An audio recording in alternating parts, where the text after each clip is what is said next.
जय हिंद दोस्तों। 90 शब्द प्रति मिनट डिक्टेशन स्टार्ट।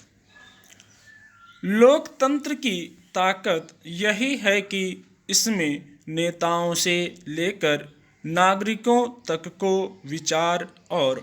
अभिव्यक्ति की आज़ादी संविधान देता है, लेकिन इस अधिकार के साथ उसकी गरिमा का ख्याल रखने की जिम्मेदारी भी लोगों की ही है। अगर इस सुविधा को बेलगाम बोली और बर्ताव की छूट के तौर पर देखा जाएगा तो इस पर सवाल उठेंगे, खास तौर पर किसी जिम्मेदार पद पर बैठकर कोई जनप्रतिनिधि इस संवैधानिक अधिकार की गरिमा कायम रखने के बजाय बोली में मर्यादा का ख्याल रखना जरूरी न समझे तो यह एक चिंताजनक स्थिति है। इसमें कोई दो राय नहीं कि दिल्ली के मुख्यमंत्री के रूप में अरविंद केजरीवाल के पास यहाँ के शासन को संचालित करने के लिए पद से जुड़े कई अधिकार हैं, लेकिन जनप्रतिनिधि और विशेष रूप से मुख्यमंत्री होने के नाते अपने पद और उसकी मर्यादा को बनाए रखना भी उनकी नैतिक जिम्मेदारी है। इसके उलट हालत यह है कि अगर उनकी सरकार में कामकाज से जुड़ी प्रक्रिया से संबंधित कोई अड़चन खड़ी होती है तो इस पर विचार करने के बजाय वे नाहक विफर जाते हैं, जबकि उनके पद और कद को देखते हुए यह स्थिति खुद उनकी ही गरिमा को कठघरे में खड़ा करती है। गौरतलब है कि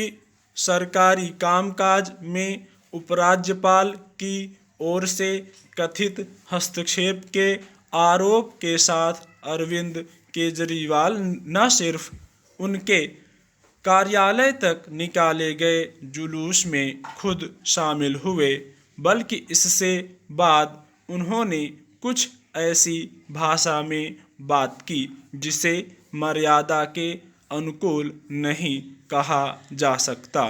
उन्होंने उपराज्यपाल पर सामंती मानसिकता से ग्रस्त होने का आरोप तो लगाया, लेकिन खुद ही जिन शब्दों का प्रयोग किया वह उनकी मंशा को कटघरे में खड़ा करता है। खबरों के मुताबिक कुछ शिक्षकों को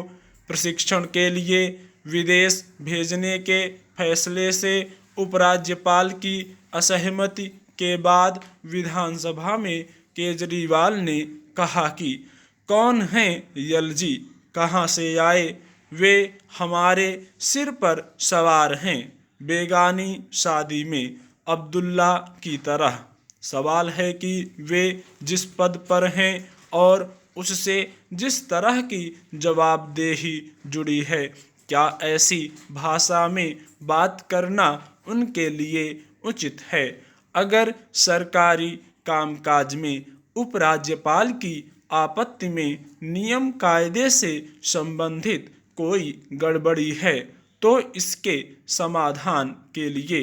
शासन के ढांचे में कोई प्रक्रिया निर्धारित होगी, मगर इसके तहत मुख्यमंत्री पद की मर्यादा का निर्वाह करने के बजाय वे अशिष्ट लहजे में अपनी असहमति दर्ज करते हैं तो इसे कैसे देखा जाएगा?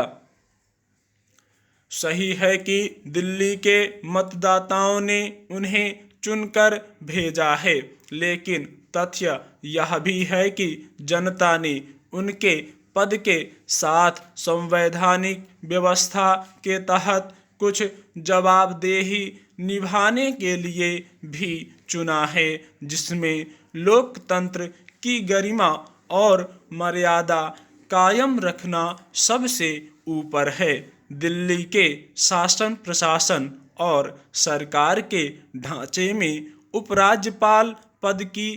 एक भूमिका और उसके मुताबिक जिम्मेदारी तय की गई है। स्टॉप।